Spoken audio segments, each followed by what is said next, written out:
اللہ رب العزت نے قرآن مجید میں فرمایا کہ اے ایمان والو، اللہ رب العزت کا تقوی اختیار کرو اور اہل صدق کی مائیت اور سنگت اختیار کرو۔ عزیزان محترم، اہل صدق اپنی طبیعتوں میں، اپنی شخصیتوں میں، اپنے مقام اور منصب میں حق الیقین اور عین الیقین کے مقام پہ فائز ہوتے ہیں۔ یہ ویسے لوگ ہوتے ہیں جو صبح و شام اپنے رب کے ذکر میں مشغول رہتے ہیں، راتوں کو جاگ کے اپنے رب کو یاد کرتے ہیں، دنوں کو وہ خدمت انسانیت اور اس دین کی خدمت کے ذریعے اپنے رب کو مناتے ہیں، اور وہ ہر لمحہ اپنے رب کے حسن و جمال کا دیدار کر رہے ہوتے ہیں، اپنے رب کے جلوے کو پا رہے ہوتے ہیں۔ اللہ رب العزت اسی لیے فرماتا ہے کہ تقوی اختیار کرو، برے لوگوں کی صحبت سے نجات اختیار کرو، اجتناب کرو، اپنے قلوب و اذہان کو پاکیزہ، طاہر اور مطہر کرو،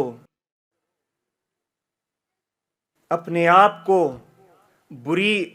اور بد صحبتوں سے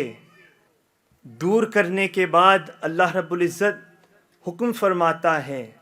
کہ اہل صدق کی صحبت اختیار کرو، ان کی سنگت اختیار کرو، ان کی مجلس میں بیٹھا کرو، تاکہ جو نور انہیں اللہ رب العزت کے ذکر سے ملتا ہے، جو نور انہیں اللہ رب العزت کو یاد کرنے سے ملتا ہے، جو روشنی انہیں آقا علیہ الصلوۃ والسلام کے علوم و حکم سے عطا ہوتی ہے، اللہ رب العزت ان کی صحبت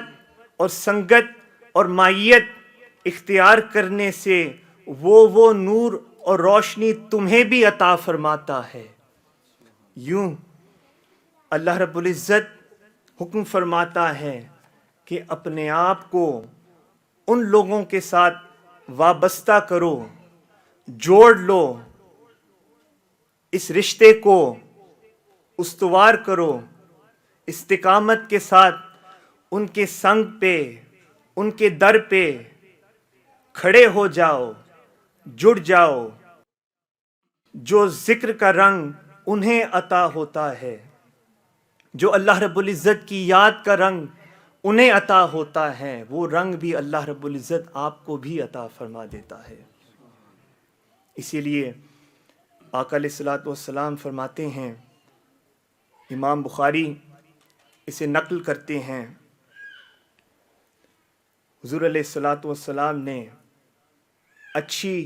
اور بری صحبت کے مابین فرق سمجھایا اور فرمایا، مثل الجلیس الصالح والسوء کحامل المسک ونافخ الکیر، کہ اچھے اور برے صحبت کی مثال عطار اور لوہار کی دکان کی ہے۔ اچھی صحبت کچھ ایسی ہے کہ آپ عطار کی دکان میں چلے جاتے ہیں تو اگر وہ آپ کے جاننے والا ہو تو شاید وہ تحفتاً آپ کو عطر عطا کر دیتا ہے، شاید آپ اس کی دکان میں کوئی عطر خرید لیتے ہیں، یا کم از کم اور کچھ نہیں تو عطر کی خوشبو آپ کو لگ جاتی ہے۔ اور اسی طرح بری صحبت کی مثال کچھ ایسی ہے کہ آپ لوہار کے پاس جاتے ہیں تو آپ کے کپڑے جل جاتے ہیں،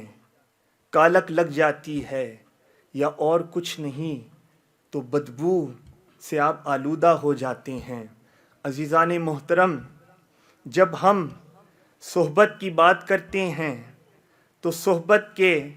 3 مراتب ہیں۔ انسان نیک لوگوں کی صحبت میں بیٹھے تو اعلیٰ درجہ یہ ہے کہ اچھے لوگوں کی صحبت میں بیٹھیں، اللہ رب العزت کے برگزیدہ لوگوں کی صحبت میں بیٹھیں تو نگاہ مرد حق، اس کی نگاہ سے انسان کی زندگی اور کایا بدل جاتی ہے۔ اللہ رب العزت کے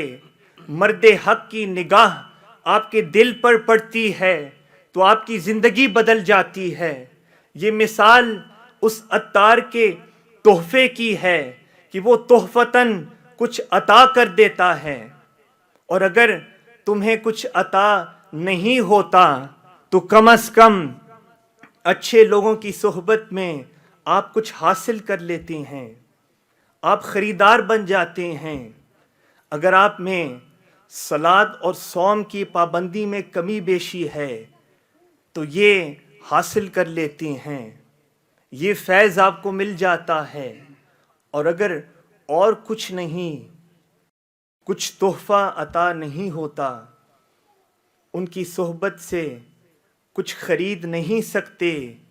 تو اور کچھ نہیں تو ان کی صحبت میں بیٹھنے سے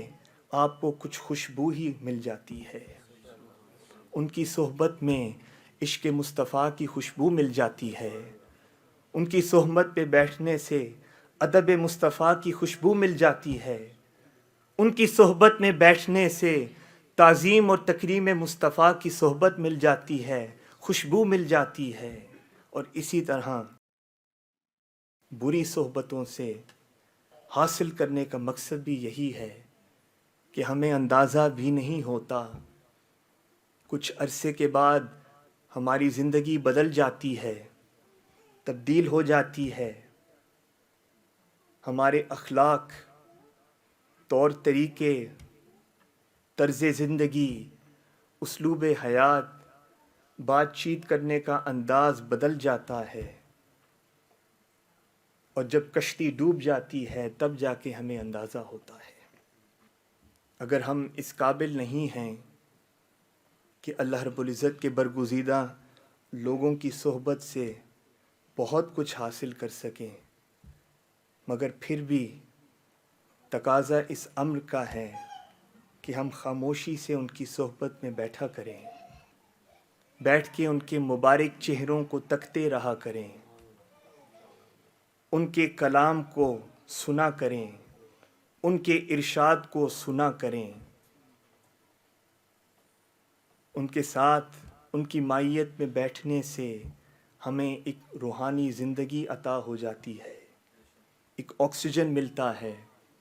مثال کچھ ایسی ہے کہ ڈاکٹر آپ کو سٹریس ہو، انگزائٹی ہو، کچھ اور تکلیف ہو، آپ کو میڈیسن بھی دیتا ہے، تھیراپی بھی سجیسٹ کرتا ہے، مگر یہی ڈاکٹر آپ کو کہتا ہے کہ آپ کھلی فضا میں چلے جائیں، کھلی فضا میں آب و ہوا کو انٹیک کریں، اس آکسیجن سے آپ کی طبیعت میں راحت و فرحت اور آپ کو چین ملے گا۔ آپ کسی باغ میں چلے جائیں، کسی گارڈن میں چلے جائیں، گلشن میں چلے جائیں تو محض پھولوں کو دیکھنے سے، محض فلاورز کو پانے سے انسان کی طبیعت میں راحت و سکون پیدا ہو جاتی ہے۔ اسی طرح اگر ہم نیک لوگوں کی صحبت سے اور کچھ نہیں حاصل کر سکتے تو محض ان کی صحبت میں بیٹھنے سے انسان کو ایک روحانی آکسیجن مل جاتی ہے، ایک روحانی آب و ہوا مل جاتی ہے۔ ان کی صحبت میں بیٹھنے سے انسان روحانی طور پہ ایک فرحت محسوس کرتا ہے، راحت محسوس کرتا ہے، چین محسوس کرتا ہے، اور جو اس کے دلوں میں، جو اس کے ذہن میں برائی کی طرف رغبت ہوتی ہے، میلان ہوتا ہے، رجحان ہوتا ہے، وہ آہستہ آہستہ کٹ جاتا ہے اور مٹ جاتا ہے۔